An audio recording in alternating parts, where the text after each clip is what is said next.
তাহলে তো মনে হয় আপনি নামাজ পড়েন। একটা হাঁস দিয়ে বলে, হুজুর আমি তো নামাজ পড়ি 7 বছর বয়স থেকে। তখন বলতেছে, হুজুর আমি যদি নামাজ না পড়তাম, আমার মা আমার জন্য ঘরে খানাই ভাগ করতো না। ওই থেকে নামাজের অভ্যাস হয়েছে। আমি বলি, তাইলে তো আপনার সঙ্গে কথা বলতে সাহস হয়। তখন আমি বিভিন্ন কথার পরে বললাম যে, এখন বলেন আপনারা যদি আমাদেরকে সরকারি ওই পাতানো ফাঁদ ওর ভিতরে ঢুকাইয়া তারপরে যদি আপনার স্বার্থ উদ্ধার করতে চান, তাইলে বলেন তো দেশের পক্ষে, মানবতার কল্যাণের পক্ষে, ইসলামের পক্ষে কথা বলবে কারা? হক একটা আওয়াজ, সত্য পক্ষের একটা আওয়াজ, জুলুমের প্রতিবাদ একটা আওয়াজ থাকা দরকার আছে না নাই? তখন বলতে, হুজুর থাকা তো দরকার আছে। তাহলে যদি থাকা দরকার হয় তা আমাদেরকে আপনারা আটকেইবেন, তা কথা বলবে কারা? এরপরে সামনে কথা না বাড়াইয়া বলে, হুজুর আপনাদের সম্পর্কে ব্যাপারটা বুঝে গেলাম, প্রধানমন্ত্রীকে এইভাবেই হুজুর পৌঁছাবো। তা আল্লাহ এইপর আর জ্বালাতন করে নাই। তাই যেই কথা বলতে চাইছিলাম, এই আল্লাহ রাসূল সাল্লাল্লাহু আলাইহি ওয়াসাল্লাম বলেন, এক হাতে যদি আমাকে সূর্য দাও, আর এক হাতে যদি চন্দ্রও দাও, কিন্তু আমি এক আল্লাহর উপরে ঈমান আনার দাওয়াত এবং তোদের অন্যায়ের প্রতিবাদ আমি বলতেই থাকবো, করতেই থাকবো।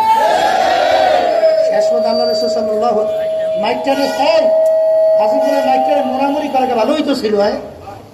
হ্যাঁ বাবা হয়তো সরাইতে পারো, ভালো হইতেছিল, কথা ভালোই বলতেছিলাম, আবার এই মোড়ায়, মানে ঠিক মতো বয়ানই করতে দেয় না, এইভাবে চালায়। তাই যেই কথা বলতে চাইছিলাম, এই আল্লাহর বান্দারা, পর্দা আলে মা বোনেরা, অনেক সময় আমরা বিভিন্ন সময় আলোচনা শুনি যে আমরা ক্ষমতার পাগল হয়েছি, এমপি হওয়ার জন্য লোক যাচ্ছে। আপনারা ভুল বুঝছেন। ইসলামী আন্দোলন বাংলাদেশ প্রতিষ্ঠিত হয়েছে 1987 সালে। অদ্যবধি পর্যন্ত আমাদের একটা এমপিও কিন্তু সংসদে যায় নাই। সুযোগ ছিল না? কথা বলে না, ছিল না? যাই নাই কেন? যাই নাই এর জন্য আল্লাহ রাব্বুল আলামিনের ওই হুকুম, নির্দেশ, ওয়াতাআওয়ানু আলাল বিররি ওয়াত তাকওয়া ওয়ালা তাআওয়ানু আলাল ইসমি ওয়াল উদওয়ান।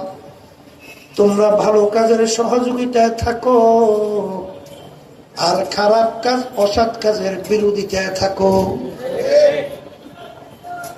এই 53 বছর যারা দেশ পরিচালনা করলো, এদের ইতিহাস যখন আমরা পড়ি, দেখি শুনি, এদের মাধ্যমে দেশটা একবার দুইবার নয় 5 বার তাম দুনিয়ার মধ্যে চোরের দিক থেকে পাশ বাড়াইছে। এদের আলোচনা করলে দেখি হাজার হাজার মায়ের কোল খালি করছে। এদের ইতিহাস যখন আমরা দেখি, হাজার হাজার লক্ষ লক্ষ মানুষকে মিথ্যা কেস দেওয়ার মাধ্যমে ফ্যামিলি ধ্বংস করছে। কথা বলে না? এদের আলোচনা করলে আমরা দেখি যে আশরাফুল মাখলুকাত মানুষকে অনেক সময় অন্যায়ভাবে কষ্ট দেওয়ার জন্য আয়না ঘরের মতো আইয়ামে জাহিলিয়াতের সেই বর্বর ইতিহাসকেও হার মানাইছে। ইসলামী আন্দোলন বাংলাদেশ কখনোই ওদের ক্ষমতায় যাওয়ার জন্য সিঁড়ি হিসাবে ব্যবহার হয় না। আমাদেরকে ব্যবহার করে আমাদের সহযোগিতায় নিয়ে ওরা ক্ষমতায় যাবে। আর এই সমস্ত এই অন্যায়ের, খুনের, এই মিথ্যার, এই জুলুমের এবং টাকা পাচারের এবং সন্তান মাহারা করা, মা হারা করা সন্তান, এদের সহযোগী হব। আর কিয়ামতের ময়দানে এই খুনিদের কাতারে উঠবো, এটা কখনোই হতে পারে না। এই কথা ঠিক না? ঠিক। ও মনে করছেন আমরা বুঝি কিছু বুঝি না? সব আপনারা বুঝছে একেবারে। বুঝছেন তো ভালোই।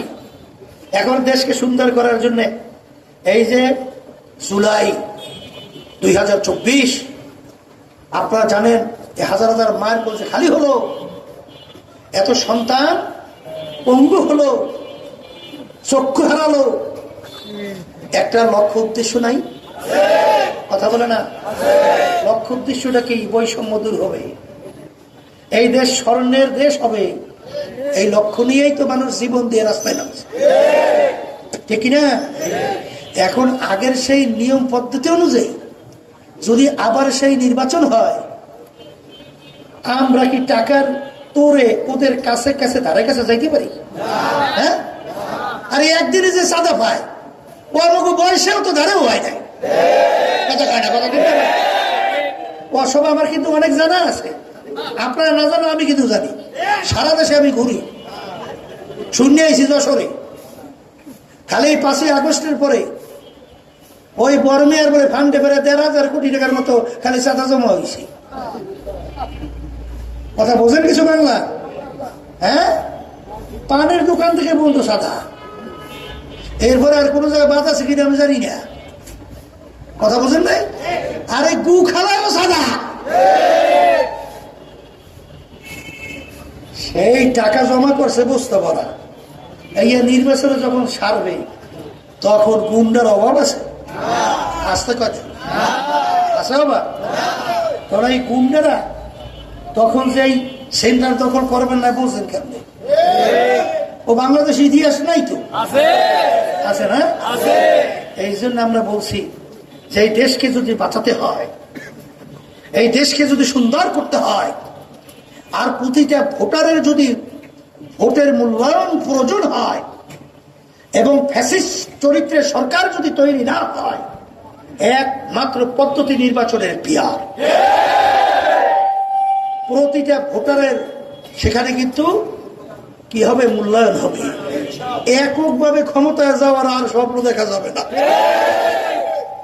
এককভাবে ক্ষমতায় গেলেই তখন ধরাকে সরা জ্ঞান মনে করে না, তখন ওই সংবিধানকে বানাইছে ওটি বই যাবর কথা করে, কথা ঠিক কিনা? নিজের স্বার্থে, দলের স্বার্থে। এই জন্য আমরা বলছি এই পদ্ধতিতে নির্বাচন হওয়া লাগবে। তখন এক শ্রেণীর বলে না, পিয়ার খায় না মাথায় দেয়। পিয়ার খায় মাথায় দেয়? আরে পিয়ারের মাধ্যমে দেশ সুন্দর হয়। 91 দেশের মতো এই পদ্ধতি আছে, আছে না? খায় না মাথায় দেয়, এইটা বুঝে না। এই জুলাইয়ের চেতনাও এরা বোঝে নাই। এই জুলাইয়ের চেতনা না বোঝার কারণে আজকে যাচ্ছেন ঢাবির মধ্যে নির্বাচনে কিভাবে অপমানজনক কলঙ্ক রচিত হয়েছে। আমরা যদি না বুঝে এই কলঙ্ক আরো বাড়তে থাকবে। কারণ আপনারা যা বোঝেন অত কিন্তু এখন বাংলাদেশের মানুষ বোঝে না। মানুষ বোঝে এতটুকুই, এখন আমাদের দেশ সুন্দর করার জন্য আর সাদাবাজি আর টেন্ডারবাজি এসে এই ঘাট দখল এবং বিভিন্ন মাতুব্বরি সরদারি আর ওই গুন্ডামি, এদের কাছে দেশ নিরাপদ নয়। আমার পক্ষে রাগ করিয়েন না, আমি কিন্তু ব্যবসায়ী হইলে বাকি, কিন্তু কথা কিন্তু বইলে যাব। শোনেন বানা না শোনেন তা জানি না, রাগ করিয়েন না, গায়ে পারলেও রাগ করিয়েন না।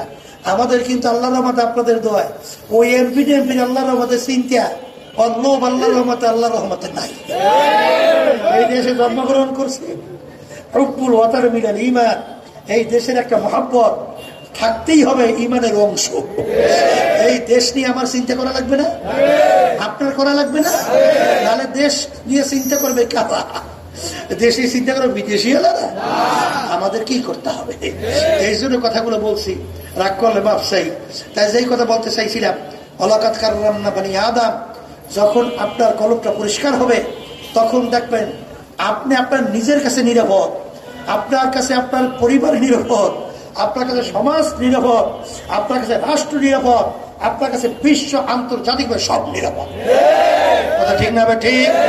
এই জন্য আমার বাজানদেরকে বলবো, পর্দারে মা বোনরা যারা শুনতেছেন, আমি কথা বেশি লম্বা না বইলা আমি সংক্ষেপে এতটুকুই বলবো যে আল্লাহ রাব্বুল আলামিন আপনাকে আমাকে আশরাফুল মাখলুকাত বানাইছেন, এবং আশরাফুল মাখলুকাত হওয়ার জন্য আল্লাহ রাব্বুল আলামিন আপনাকে আমাকে শক্তি দান করছেন।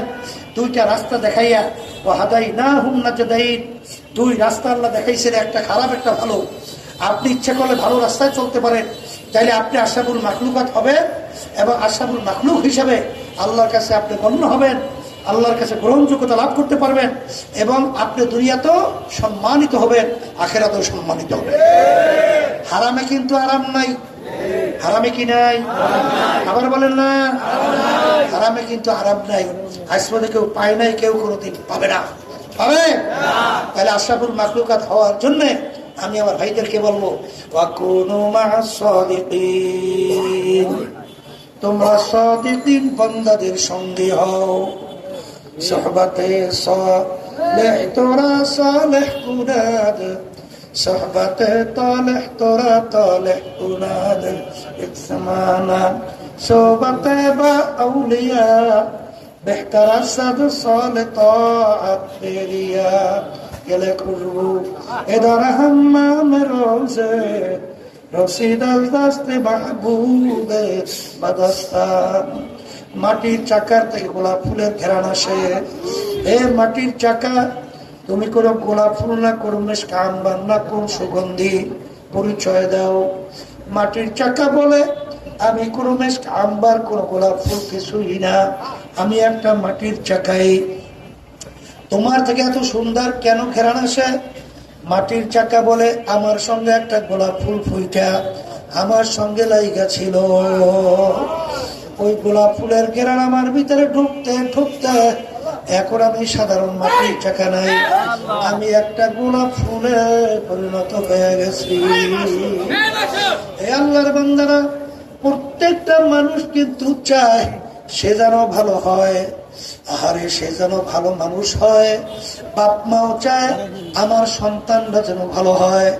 এবং প্রত্যেকটা মানুষ, অনেক খারাপ মানুষ আমাদের কাছে আইসা দোয়া চায়, হুজুর আমাদের জন্য একটু দোয়া করেন, আমি যেন একটু ভালো হইতে পারি। সে নিজেও বোঝে আসলে সে ভালো না, তাইলে ভালোর জন্য দোয়া চায়, পারে না কেন? পারার জন্য আমার মালিকের হুকুম পালন করা লাগবে। আমার মালিক বলেন, ওয়াকুনু মা'আস সাদিকিন, তোমরা সাদিকিন বান্দাদের সঙ্গী হইয়া যাও। কার সঙ্গী? জোরে বলে, জোরে বলে, আবার জোরে বলে। আপনি যদি মিথ্যুকদের সঙ্গে চলাফেরা করেন, বেয়াদবের সঙ্গে চলাফেরা করেন, আজানরে দেখবেন কিছুদিনের ব্যবধানে ওই ছাত্র শিক্ষকের সামনে বেয়াদবি করতেও চিন্তা করে না। কথা বলে না? জোরে বলেন, কথা ঠিক নেবে ঠিক। আর আদবওয়ালা কাকে বলে? আল আমরু ফাওকাল আদব। আদব হলো কথা মানা, হলো সবচেয়ে বড় আদবের ভিতরে বড় আদব। কথা বলে না? জোরে বলেন, কথা ঠিক কিনা? এই জন্য আমার বাজানদেরকে বলবো, বাজান বাংলাদেশে কত ঘটনা আমরা জানি। বড় বড় লেভেলের অফিসার ওদের সামনে যাইয়া ওই সুটকা মুটকা টেবিলের উপরে পাউ খাইয়া এইবার পাও নাড়ায়। আবার বড় বড় সম্মানিত অফিসার এত বড় যোগ্যতা সম্পন্ন তাদের সামনে যা মনে করে তা ব্যবহার করে। কি জোরে বলে, কথা ঠিক কিনা? এই চরিত্রবান কেন হইল? ওই চরিত্রবান লোকদের সঙ্গে চলাফেরা করার কারণে। না ভুল বলছি? না ভুল বলছি? আর যখন আপনি ভালো লোকের সঙ্গে চলবেন, তখন দেখবেন যে আপনার চালচলন কথাবার্তা আপনার এত সুন্দর, আপনার কথা আপনার চালচলনের কারণে তখন ওস্তাদ আপনার জন্য দোয়া করে, তখন পড়শিরা আপনাদের জন্য দোয়া করবে, তখন বাপমা দোয়া করবে, আর এলাকার মুরব্বী যুবকরা দোয়া করবে। এমনকি তার বিরহে বেদনায় আসমান পর্যন্ত কান্দে। বলো কথা ঠিক না বেশি? এ আল্লাহর বান্দারা, সরগুল মাকানে সরগুল মাকিন। বাজান জাগার সম্মান বাড়ে ব্যক্তির সম্মানের কারণে। এই জোরে বলো কথা ঠিক না? এই যাইয়ে দেখো সিলেট বাজান এত পণ্যভূমি কেন হইল? সেখানে এমন এক সম্মানিত ব্যক্তি ঘুমায় আছে, যে ব্যক্তির নাম হলো শাহজালাল রহমাতুল্লাহ আলাইহি, শাহপরান রহমাতুল্লাহি আলাইহি। বাজান যাইয়া দেখো সরমনের জমিনটা এত কেন সম্মানিত হলো? ওখানে ঘুমায় আছে আহসানুল্লাহ সাহেব রহমাতুল্লাহ আলাইহি, ইসহাক সাহেব রহমাতুল্লাহ আলাইহি, ফজলুল করিম রহমাতুল্লাহ আলাইহি।